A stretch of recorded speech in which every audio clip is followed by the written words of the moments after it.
Malibu, the biggest thing in resorts west of the Rockies. $3 million in sports and hotel facilities, and it's just for you.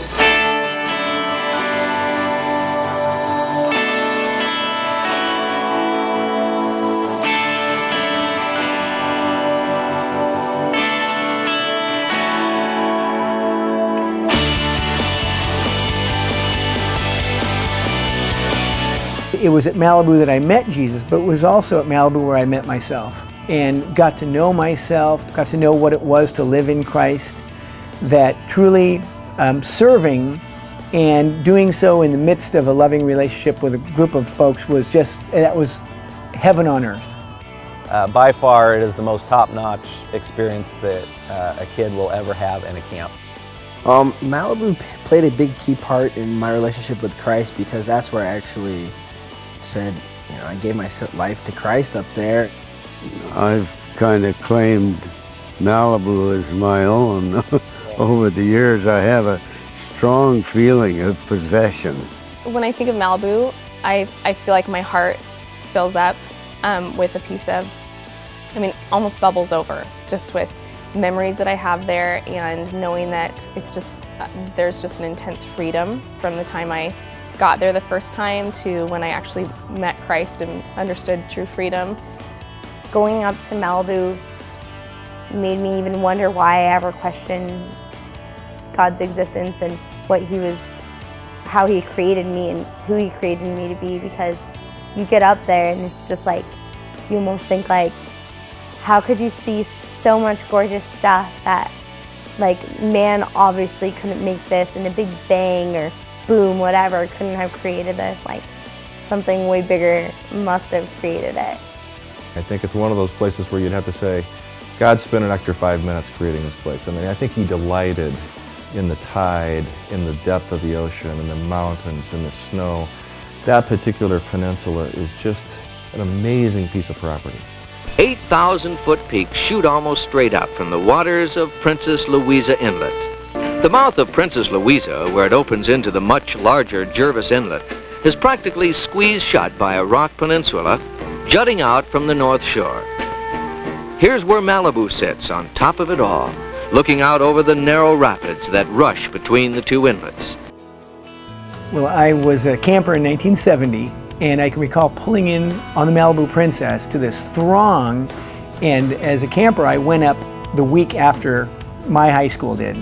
My high school was full, so I went up, and I noticed some of the faces of people I knew from high school there, and there was something different. So when I got off the boat, they grabbed me eye to eye, and as a high school guy, you don't communicate eye to eye. You kind of cool. They looked at me and said, "Todd, you don't know what you're in for." And I was almost frightened. I almost turned around and got back on the boat with them, but I sure found out what they were saying was true.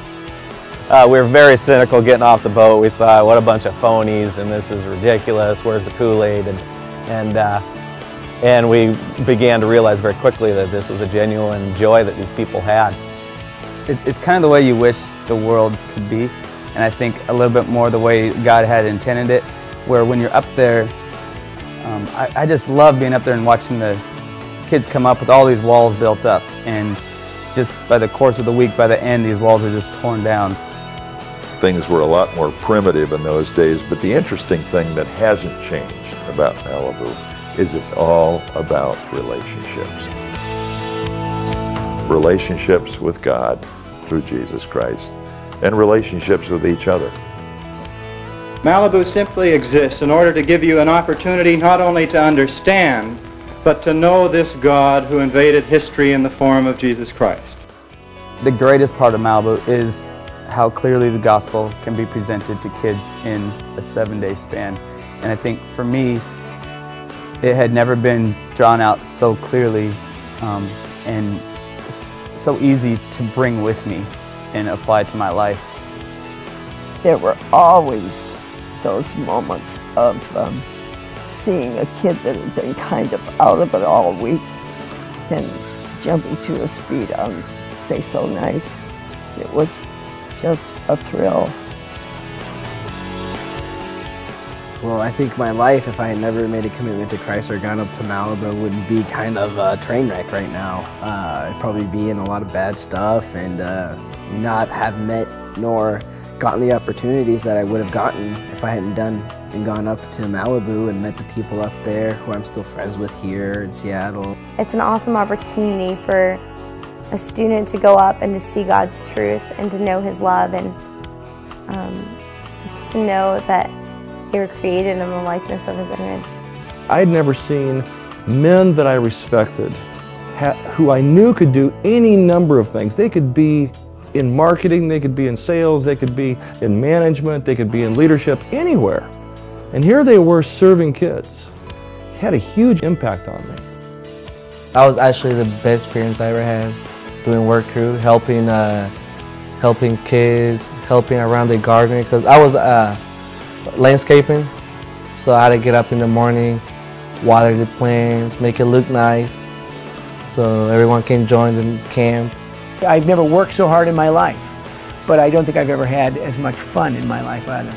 That place was designed for kids to come face to face with God's creation. I do remember Malibu, and I do remember, it felt like, you know, in my memory it feels like I was there for a month because I remembered each little part of it because it was so special. God has used the beauty of that place to really draw people to Himself over and over again.